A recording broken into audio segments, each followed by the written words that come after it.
of infiltration, but the increased vascularity. And that's quite characteristic of the peripheral synovium in patients with some patterns of psoriatic arthritis. And this sort of distinction has been recognized for a couple of decades.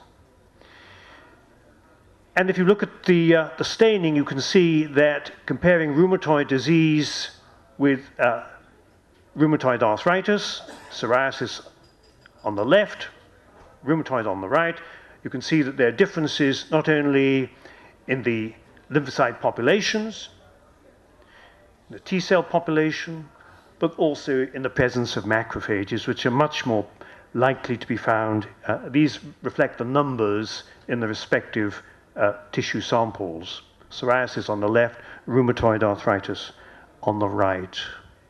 Again, emphasizing, as I already have, the distinctions here. So ever so quickly then, management of psoriatic arthritis. And right now, it's in a very unsatisfactory state.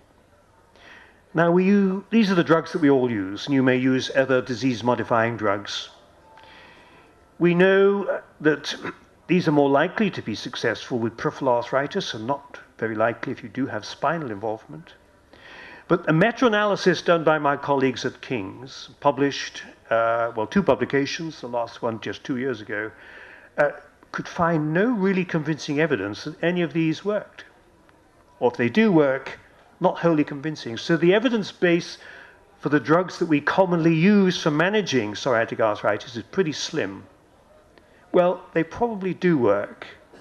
And it's possible that they work only in some patients. And anecdotally, more likely in those patients which resemble rheumatoid arthritis. And the problem is the one I've already alluded to.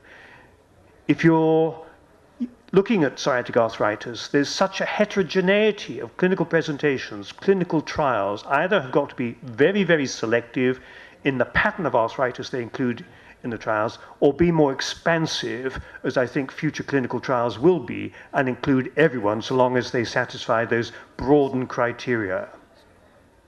But the truth is, these drugs are nowhere near as effective as they are in rheumatoid disease. We know that these do work.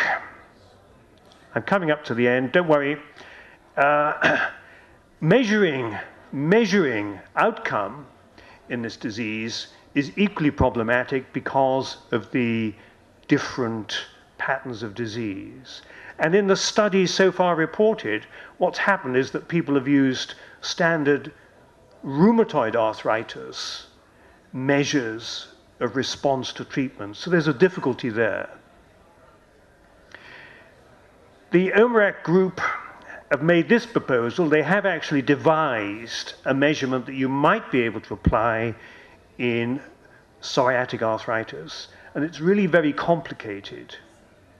The latest suggestion is that if you use a 100mm visual analog scale and you ask the patient whether they're improving, can they mark where they are, and this can be a global health scale, or it can be an observer scale, then the results are as good as these complicated measurements, including large joint scores.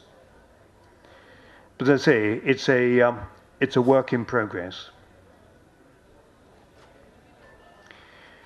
But we do have treatments, and we know that the biological treatments will help all patterns of psoriatic arthritis, oligo, rheumatoid disease like, spondylarthritis like, and all of these drugs have a proven role.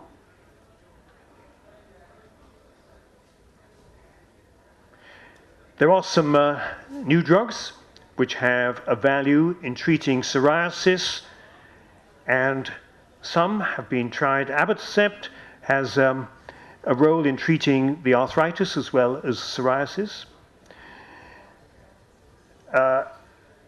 Ustekinumab has got a role in treating psoriasis